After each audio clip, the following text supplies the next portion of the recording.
for those who have never heard of me or don't know the news about me, I wrote The Matrix and the Terminator. It comes from my book called The Third Eye. What happened was in the late 70s, I saw Star Wars and I understood George Lucas's concept. I was quite shocked to know that Star Wars is like the wars in heaven, and Darth Vader is like Satan falling from the light to the dark. And he just put that story and his point of view in science fiction form, and I was like quite shocked to see someone defending Satan's point of view. So it was born in me to write the second coming of Christ, or man versus the machine, or the evolution of consciousness. And that's how I came up with The Matrix, which is the third eye, because it doesn't matter if they stole it or bought it from me, the book and the movie treatment, which is a form of script. It still would have been called The Matrix and Terminator, and that's why a lot of people don't understand that in Hollywood and with the Hollywood studios, you do not have rights to creativity or to participate in that part. Okay. So now back to my story. I was shopping my work to Fox because I knew George Lucas, the director, was there, and he had done such a phenomenal job on Star Wars. I didn't know that Star Wars was his actual work. I just thought that he was the director. I just remembered that, and I wanted him to direct my work. So I sent a movie treatment, which is a form of script, over to Fox in 1981. May of 1981, and the Vice President Susan Mesbach contacted me. They were blown away. They just gone by the movie treatment, The Third Eye. And they asked me, did I have anything else written on it, and I told them I was currently writing a book on it, and they said, great, send us the book because we're interested in buying it. And because I didn't finish the book until actually 3 years later, in 1983, the winter of 83, and I contacted her, and she had moved over to Paramount, and she told me to send it to David Madden via Valerie Red. And I sent it over to them, and then that's when the runaround came about. They kept running me around and telling me to get an agent. I got an agent, and then they told me I needed an agent with the Gill, and I went, and that placed me between a rock and a hard place. And of course, all this time they was giving me the runaround because they were making the Terminator behind my back. I didn't know because I never saw the movie. Actually didn't find out about it until of 2001 when the FBI told me that the Terminator was also a part of my book and that I had written it. And because I found out about The Matrix March the 31st, 1999, when I went and saw the Matrix movie during the first release of the movie. And I saw my work on the screen, and I was kind of shocked because I hadn't sold it to anybody. And as soon as I contacted them, they knew me and everything. They offered me a settlement and a gag order immediately. But I aborted that settlement because some witnesses from Warner Brothers had seen the Wachowskis use my book on the movie set, and they told me to go ahead and abort that settlement. And I did, and went to the FBI, and it's how the FBI got involved. Darwin speaks about, brags about, and very proud of. And this is where the beast comes from. The white apes were walking upright in the garden. That's right, they walked upright. Apes walked upright back then, just like men. They even showed it on television. They found a throwback where he was just walking around proudly like a man. And what they did was, the fallen ones, they came to the earth, the fallen angels that left their stations, and they said, let us create man in our image and our likeness. And they took the atom that Beverly was talking about, the ATOM, not the ADAM, but the ATOM, and they grafted a face upon the white beast, and they called him mankind, or a kind of man, but not a human being. You see, when you take that atom, you can split that atom and you can create life on one end of the spectrum.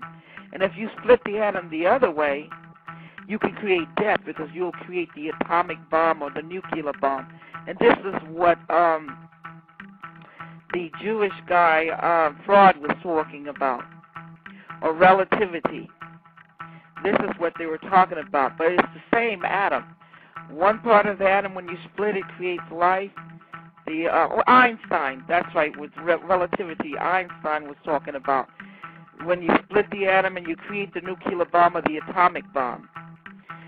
And so let us go back to the fallen ones. And so when they grafted a face upon the beast and called them mankind, and this is how Darwin said that we evolved, or he evolved from an ape into a man.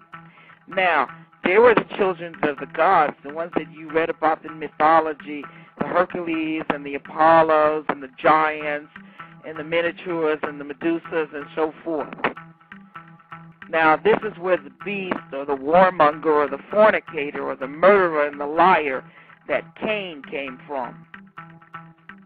You see what I'm saying? And these are the children of the gods. A lot of people have never broke these down to you.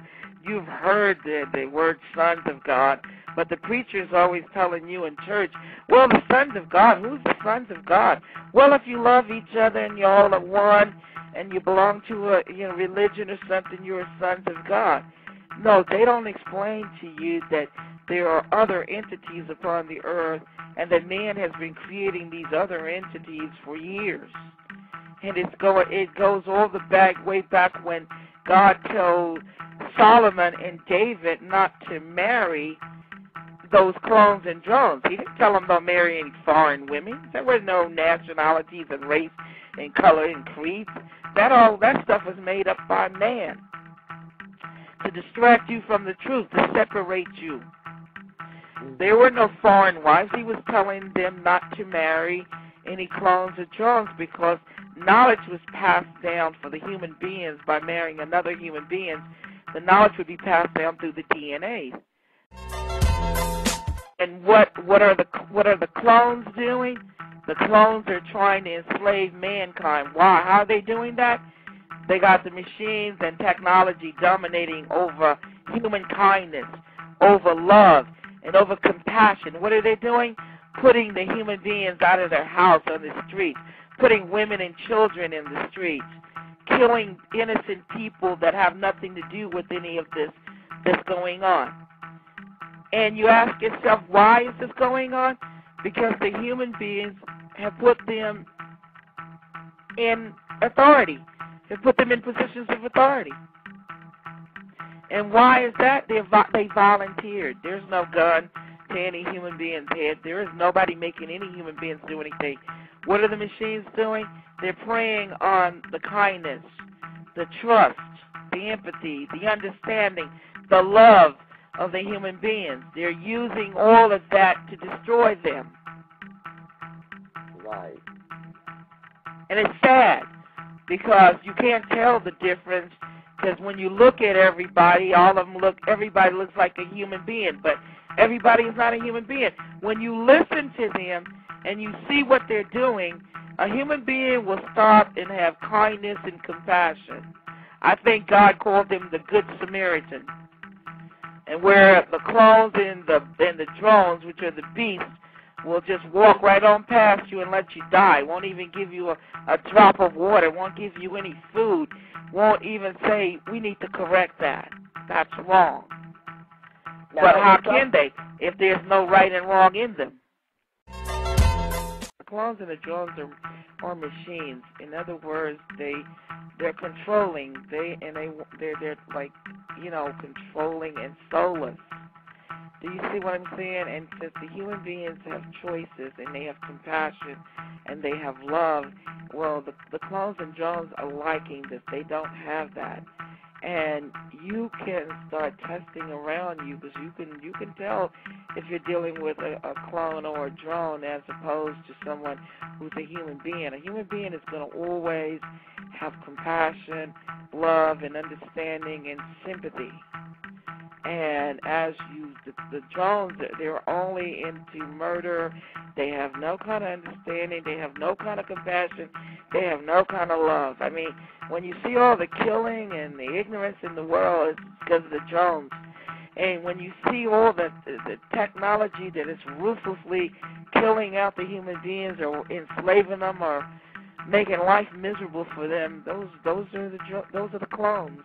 on the information that you're presenting here, where does that leave African Americans in terms of our racial mixture in the U.S.? Well, in the beginning, there's no such thing as any colors in African Americans and nationality. I told you that man has created all of these things: race, color, creed, disability, sex, age.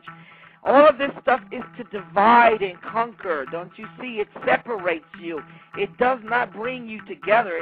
It was never created to bring you together. It was created to separate you, to make one group think they're better or superior than the other group.